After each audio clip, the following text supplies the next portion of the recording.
Tahukah Anda, sebagian besar ulama itu membagi bid'ah menjadi 5. Sebagaimana dalam kitab Qawaidul Ahkam fi Masalihil Anam, itu dikatakan bahwa bid'ah itu ada 5. Yang pertama, bid'ah wajibah. Bid'ah yang dilakukan untuk mewujudkan hal-hal yang diwajibkan oleh syara. Misalkan, mempelajari ilmu nahwu, sharaf, balaghah, dan lain-lain. Ada lagi bid'ah muharramah. Bid'ah yang bertentangan dengan syara, seperti mazhab Jabariyah, Murji'ah, Khawarij, dan lain-lain.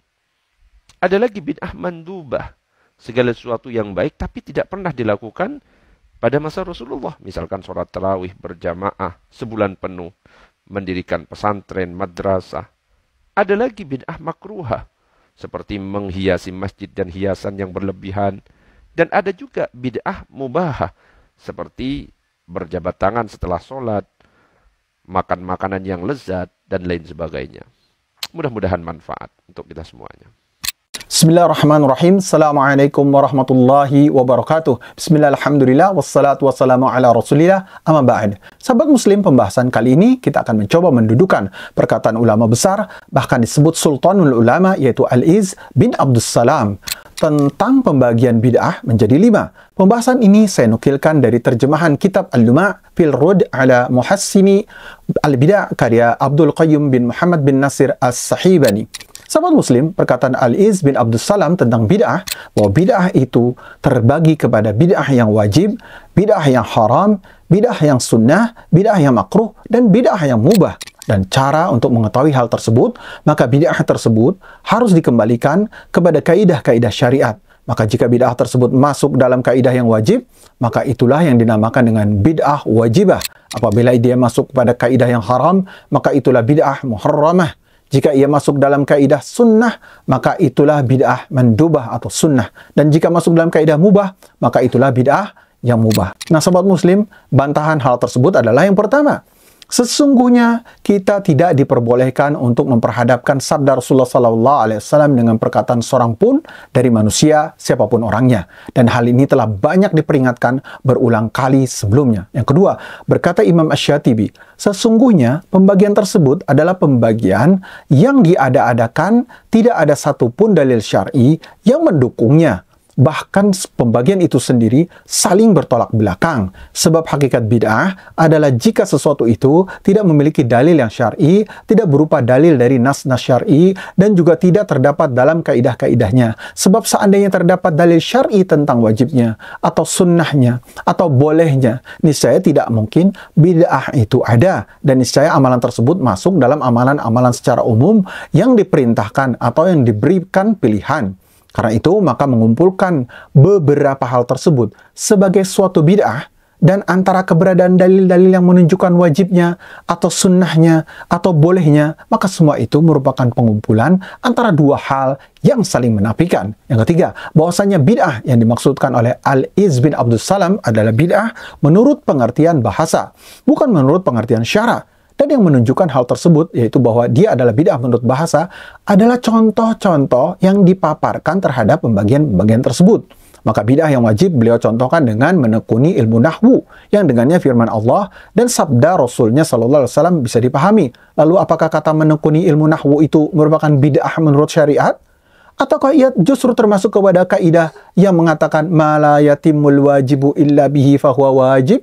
Sesuatu yang tidak akan sempurna, suatu kewajiban kecuali dengan adanya sesuatu tersebut, maka sesuatu itu hukumnya wajib.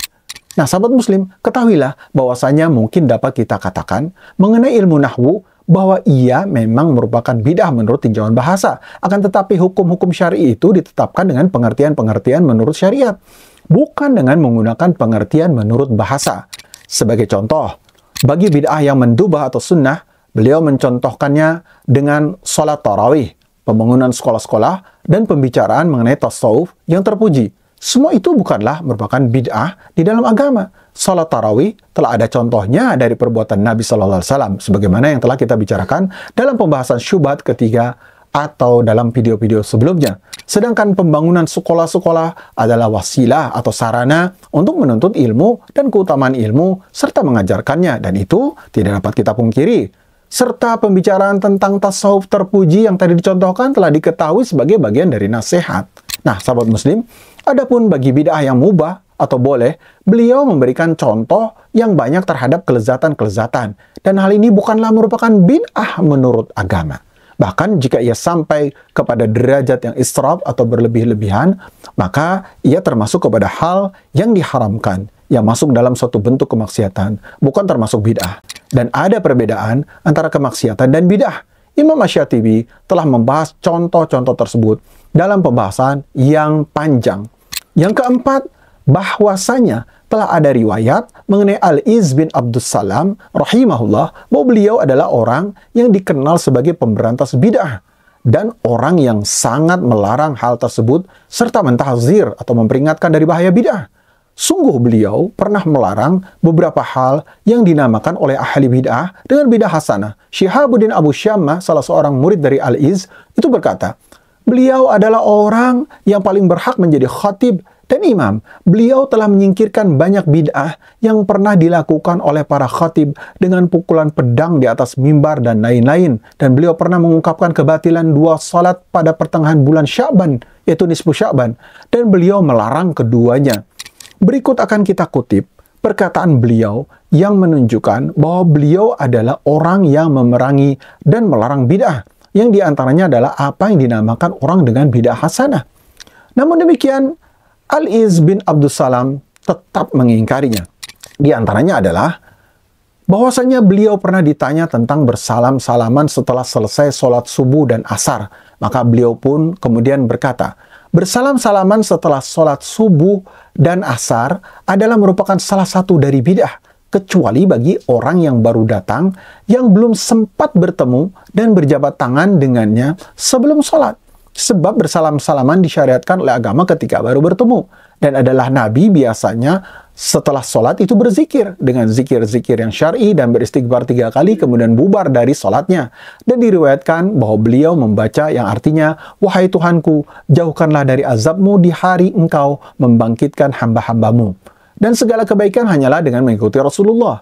Dan beliau juga pernah berkata, wala yustahabbu raf'ul yadaini fid du'ai illa fi mawatin allati rafa'a fiha Rasulullah sallallahu alaihi wasallam yadayhi wa la yamsahu wajahu bi yadayhi akibat du'ai illa jahilun. Dan tidaklah disukai atau disunahkan mengangkat kedua tangan ketika berdoa kecuali pada tempat-tempat yang padanya Rasulullah mengangkat kedua tangannya, dan tidak ada orang yang mengusapkan kedua tangannya ke wajahnya setelah berdoa melainkan orang yang jahil.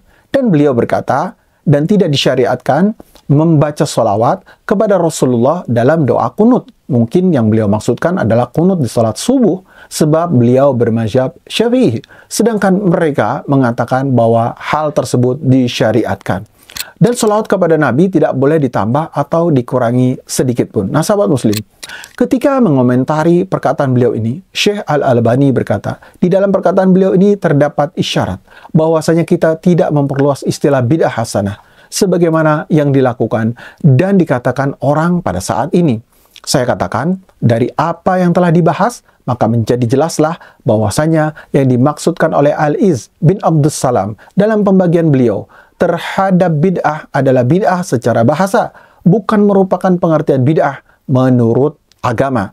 Nah, di sana masih ada lagi nas yang sahih dari beliau mengenai apa yang beliau maksudkan dengan bid'ah hasanah, di mana beliau berkata ketika membantah Ibnu Salah mengenai salat raghaib, dia berkata, kemudian beliau Ibnu Salah mengaku bahwasanya salat raghaib itu merupakan bid'ah yang dibuat-buat. Maka kami berhujah kepada beliau kalau begitu dengan sabda Rasulullah SAW, wa syarrul umuri muhdatsatuha wa kullu bid'atin dhalalah, yang artinya sejelek-jelek perkara adalah perkara yang baru dalam agama dan setiap bid'ah itu sesat.